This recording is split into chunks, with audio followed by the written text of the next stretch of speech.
Hi, good evening. Welcome all of you to Analyst Master. I'm अभिषेक बल और video शुरू करने से पहले एक छोटा सा डिस्क्लेमर हमारा कि ये सिर्फ और सिर्फ लर्निंग पर्पस के लिए है। आप अपने ट्रेनिंग या इन्वेस्टमेंट के लिए अपने फिनेंशियल एडवाइजर से ही सलाह व परामर्श करके अपना निर्णय लें। तो चलिए आगे बढ़ते हैं। तो निफ्टी का देखिए ये वीकली चार्ट हमारे सामने है और ये जो वीकली चार्ट का ये जो कैंडल बना है ये एक लॉन्ग शैडो कैंडल और अपर हैमर टाइप एक कैंडल हमें दिखा है। तो ये अपने आप में क्या ये बुलिश कैंडल है? वेल हम कह नहीं सकते। थोड़ा सा इससे पहले हम लोग जरा डेली चार्ट पे हम जरा नजर डालते हैं। तो ये देखिए ये जो फ्राइडे की क्लोजिंग थी उसमें ये वाली हमारी कैंडल बनी थी।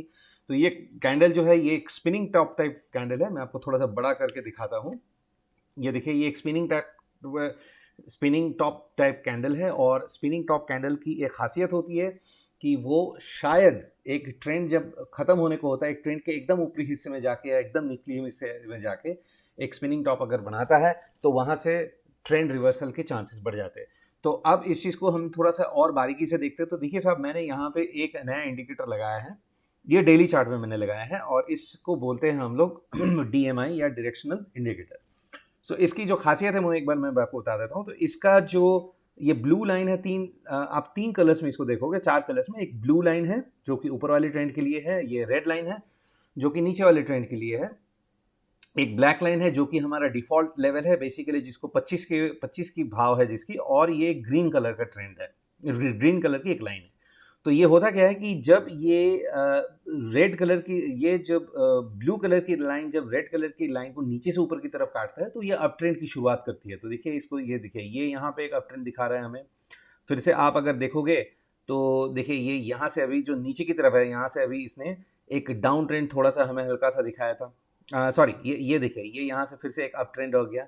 वैसे ही जब ये रेड लाइन नीचे ब्लू लाइन को ऊपर से नीचे की तरफ काटता है तब ये हमें एक डाउन ट्रेंड की तरफ दिखाता है। लेकिन उसके साथ साथ हम और क्या देखते हैं, उसके साथ साथ हम ये देखते हैं कि वो जो ट्रेंड है उसकी स्ट्रेंथ कितनी है। तो वो स्ट्रेंथ मापते हैं हम लोग ये ग्रीन कलर की लाइन से, जिसको हम लोग एडीएक्स या एवरेज डायरेक्शनल इंडेक्स के नाम से भी बोलते हैं। तो इसका जो डिफॉल्ट वैल्यू है वो 25 के ऊपर होना चाहिए। इसका मतलब है कि 25 के ऊपर अगर है तो इसका मतलब है उस ट्रेंड में स्ट्रेंथ है। अगर 25 के नीचे है तो उस ट्रेंड में स्ट्रेंथ नहीं है। तो ये मोटा मोटा काम होता है। तो देखिए ये चीज़ आप यहाँ पर भी देख सकते हैं कि देखिए ये यहाँ से जब अप ट्रेंड चालू हुआ था, ये जो ट्रेंड हुआ था चालू, ये अप ट्रेंड चालू होने का देखिए ये जो एडीएक्स है, एडीएक्स कहाँ तक चला गया। तो इसने यहाँ से लेके इस कैंडल से लेके इस कैंडल तक आपको पूरा एक अच्छा सा अप मूव दिया था। तो कहने का मतलब ये है। तो ये यहाँ पे अगर आप देखोगे इस लॉजिक को यहाँ पे देखोगे तो यहाँ पे देखिए ऑलरेडी एक डाइवर्शन बन चुका है और ये डाइवर्शन दिखलाता है कि जो ब्लू कलर की लाइन है अपवर्ड ट्रेंड लाइन है और जो डाउनवर्ड ट्रेंड लाइन है, इन दोनों में अभी थोड़ा सा डाइवर्शन दिख रहा है। इन दोनों में कहीं पे भी मिलाप नहीं दिख रहा है। और उसके साथ साथ ये जो एडीएक्स है, एडीएक्स भी अभी खैर ये नीचे से ऊपर की तरफ तो आ रहा था लेकिन अभी कहाँ से थोड़ा थोड़ा जैसे थम सा गया है ऐसा लग रहा है। तो इसी चीज़ को अगर आप वीकली कैंडल में देखें तो देखिए वीकली कैंडल में भी अब देखिए नीचे से ऊपर की तरफ तो काटा ब्लू वाली लाइन ने। सो जिसे दिखने से तो लग रहा है कि ये शायद ऊपर की तरफ जाएगा, लेकिन उसके साथ साथ आप देखिए ये जो स्ट्रेंथ है, स्ट्रेंथ अभी भी 25 के नीचे है। तो ये जब तक 25 के ऊपर नहीं जाएगा एडीएक्स तब तक हम इस ट्रेंड में स्ट्रेंथ नहीं मानेंगे। तो चलिए ये हमारा निफ्टी में वीकली चार्ट है। इस चीज को और अगर हम देखो और अगर इसको बारीकी से देखना चाहोगे तो मैंने और एक इंडिकेटर की मदद से ये वीकली चार्ट में आपको दिखाया है। तो देखिए इसको प्राइस वॉल्यूम ट्रेंड बोलते हैं। ये प्राइस वॉल्यूम ट्रेंड होती क्या है कि जब ये एक प्राइस के साथ साथ जो मोमेंटम आती है मार्केट में, जो स्मार्ट मनी जहां पे पैसा डालती है या जहां से पैसा निकालती है, तो वो उस चीज को ये एंटिसिपेट करता है। तो आप अब देखोगे कि जब ये मार्केट में गिरावट आई थी, ये वीकली कैंडल में जब पिछले साल में जब महामारी के टाइम पे जब ये गिरावट आई थी, तो देखिए ये प्राइस ट्रेंड कहाँ पे नीचे चला गया था। ठीक है, और अब पूरा जो है वीकली चार्ट हमारा 2018 से ये चल रहा है। आप अगर अभी देखोगे तो देखोगे कि प्राइस वॉल्यूम ट्रेंड जो है ये अपने एकदम ऊपरी सतह पे है। इससे पहले ऊपरी सतह इतना आया नहीं था। सो ये जो 989834 ये जो स्कोर आपको दिख रहा है, this is the highest score in the recent times in last 3 years और 4 years। सो विच मीन्स शायद हो सकता है कि we are actually topping out, may be possible. So ये दोनों चीज मैंने देखा, यहां से ये डायरेक्शनल मूवमेंट की तरफ से देखा और उसका स्ट्रेंथ नापने की कोशिश करी, और यहां से ये जो प्राइस वॉल्यूम ट्रेंड इंडिकेटर है यहां से भी मैंने मोमेंटम मापने की कोशिश करी। तो दोनों तरफ से ऐसा लग रहा है कि शायद थोड़ा सा और रूम बचा है, लेकिन उसके बाद कहीं ना कहीं थोड़ा करेक्शन आना लाजमी है। तो ये हमारी निफ्टी की चाल हो गई। अब थोड़ा सा हम बैंक निफ्टी की तरफ रुख करते हैं। तो बैंक निफ्टी के साथ देखिए यहाँ पे अच्छा खासा जो है, यहाँ पे ऑलरेडी मैंने जैसे बताया था कि यहाँ पे बैंक निफ्टी की जो वीकनेस है वो बरकरार है, मुझे ऐसा लग रहा है। और ये चार्ट में दिख भी रहा है, ये देखिए वीकली चार्ट है और ये वीकली चार्ट में ये देखिए एकदम अपने सपोर्ट के नज़दीक में है। और अगर यहाँ से बैंक निफ्टी गिरता है तो अगला जो पड़ाव होगा बैंक निफ्टी का वो करीबन होगा आपका 34,470 या आपको 34,500 आप मान के चलिए। उसके नीचे अगर गिरता है तो फिर वो 33,957 हम उसको मोटा मोटा 34,000 भी मान सकते हैं। तो मतलब है कि बैंक निफ्टी का जो रास्ता यहाँ से नीचे अगर जाता है तो उसमें 1,000 पॉइंट की जो गिरावट है वो मुमकिन है, ये दिख रहा है हमें, ठीक है। और उसके साथ साथ देखिए मैंने और एक इंडिकेटर यहाँ पे लगाया जो ईएमए क्रॉस हमें बताती है। तो देखिए ईएमए क्रॉस की जो ये जो लाइन है, ये लाइन अभी देखिए पूरी तरह से है जो ये नीचे की तरफ है, ये ऊपर की तरफ नहीं है। तो यहाँ पे जो लग रहा है कि बैंक निफ्टी में जो वीकनेस है वो थोड़ा सा वीकनेस जो है वो बरकरार दिख रहा है यहाँ पे, एटलीस्ट हमारे इंडिकेटर के तौर पे। तो देखिए ये डायरेक्शनल इंडिकेटर जो हमने निफ्टी में इस्तेमाल किया था उसको बैंक निफ्टी में भी हमने इस्तेमाल किया हुआ है। और उस इस्तेमाल से देखिए ये जो ऊपर की तरफ गया तो सही, ये नीचे की तरफ से काटा और ये ऊपर की तरफ गया तो सही, लेकिन अब ये दोनों फिर से क्लोजिंग, मतलब इनका मुंह नीचे की तरफ, इसका मुंह थोड़ा सा ऊपर की तरफ दिख रहा है। और जहां पे एडीएक्स का सवाल है, एडीएक्स अभी भी 25 के नीचे है। तो इसमें भी हमने एक चीज समझ ली कि स्ट्रेंथ नहीं है। या तो हो सकता है कि 35,000 पे जहां पे खड़ा है बैंक निफ्टी यही उसकी सतह हो जाए, यही उसकी सपोर्ट बन जाए, या 34,800 इसकी सपोर्ट बन जाए। हम इसको थोड़ा सा और बारीकी में समझेंगे। तो ये हमारी वीकली चार्ट थी। इसको थोड़ा सा अगर हम इसको अगर हम थोड़ा सा डेली चार्ट में अगर कन्वर्ट करके देखते हैं तो आप देखिएगा कि डेली चार्ट में ऑलरेडी जो है ये नीचे की तरफ ही दिखा रहा है। ये जो पैटर्न निकल के आ रहा है ये एक बेरिश पैटर्न है हमारा, जिसको बोलते हैं down side gap three method. So ये down side gap three method में हमारा नीचे की तरफ ही दिख रहा है। और वैसे ही बैंक निफ्टी में भी अगर आप देखोगे प्राइस वॉल्यूम ट्रेंड में, तो ये देखिए साहब ये एकदम एक हॉराइजॉन्टल लाइन पकड़ के बैठा है। मतलब ये दर्शा रहा है कि अभी इसमें और स्ट्रेंथ बचा नहीं है ऊपर की तरफ जाने के लिए। अब देखिए ऊपर की तरफ जाने के लिए अभी स्ट्रेंथ बचा नहीं है, तो इसका मतलब ये नहीं कि इमीडिएटली ये गिर जाएगा। ये भी दर्शा सकता है कि देखिए एक्मुलेशन डिस्ट्रीब्यूशन चलेगा।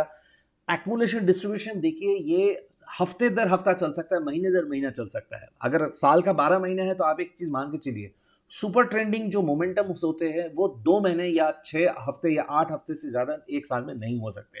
बाकी के जो 10 महीने होते हैं वो ऐसे ही रेंज माउंट ट्रेंडिंग मार्केट, जहां पे एक्मुलेशन डिस्ट्रीब्यूशन करेक्शन फलाना फलाना चीजें होती रहती है, ठीक है। तो इस चीज को आप ध्यान में रखिएगा।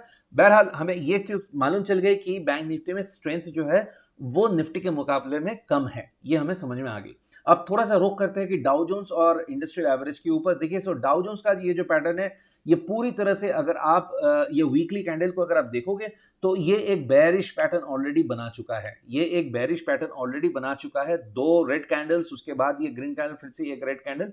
तो ये यहाँ पे हमें दिखा रहा है डाउ में कि शायद जो है ये शायद और नीचे की तरफ आएगा। नीचे की तरफ आएगा तो अभी देखिए अभी जहाँ पे 34,507 पे है, तो अगला पड़ाव उसका होगा 34,313, और उसके बाद वाला जो पड़ाव होगा वो डायरेक्ट 33,900 पे आ जाएगा।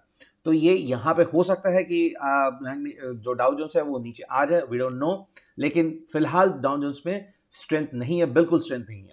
और ये चीज हमने फ्राइडे में भी नोटिस करी कि डाउ जोन्स जो है वो फ्लैट बंद हुआ, एसएनपी फ्लैट बंद हुआ, नैस्डैक में थोड़ी बहुत टेक स्टॉक्स में की वजह से थोड़ी बहुत स्ट्रेंथ थी। जो स्ट्रेंथ यहाँ पे भी दिख रहा है, नैस्डैक जो है ये अच्छा खासा बुलिश है। देखिए ये जो कैंडल फॉर्मेशन हुआ है ना, ये अच्छा खासा बुलिश कैंडल फॉर्मेशन हुआ है। यहाँ पे 3 व्हाइट सोल्जर्स यहाँ पे बनते बनते रह गया, तो अगला जो पड़ाव हो सकता है ऊपर की तरफ, वहां पे 3 व्हाइट सोल्जर्स हमें बनते हुए शायद दिख जाए।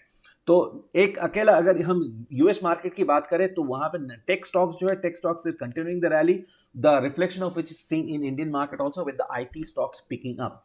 यूरोप जो है वो ग्रीन में है mostly, latter half of the week, last week में ग्रीन में है। उससे पहले काफी मिक्स था, काफी ऊपर नीचे वोलेटाइल रेड ग्रीन हो रहा था। Asia is also mixed. So कुल मिला के अब यहां पे आ गए हैं हम लोग कि जहां पे हम सुपर बुलिश तो नहीं बोल सकते, या वो निफ्टी हो बैंक निफ्टी, तो कतई नहीं, निफ्टी को भी हम सुपर बुलिश नहीं बोल सकते हैं। तो हो सकता है कि अगले हफ्ते भी थोड़ा सा माल चिपका दिया जाए, एक्मुलेशन डिस्ट्रीब्यूशन चलता रहे, the smart money will be awaiting certain global cues to come in for them to make the next move, as I was discussing last week.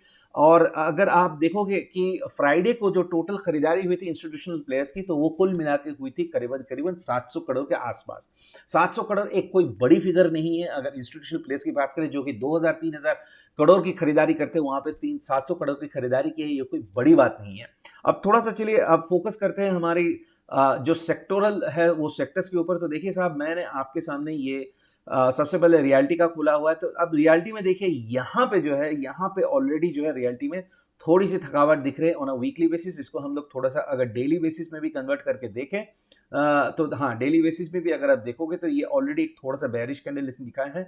तो रियल्टी में अगले हफ्ते मैं कुछ खास इस चैनल के हिसाब से कुछ खास एक्सपेक्ट नहीं कर रहा हूं। पब्लिक सेक्टर एंटरप्राइजेस का जो जहां तक सवाल है, तो देखिए यहाँ पे एक सुपर बुलिश कैंडल बना हुआ है।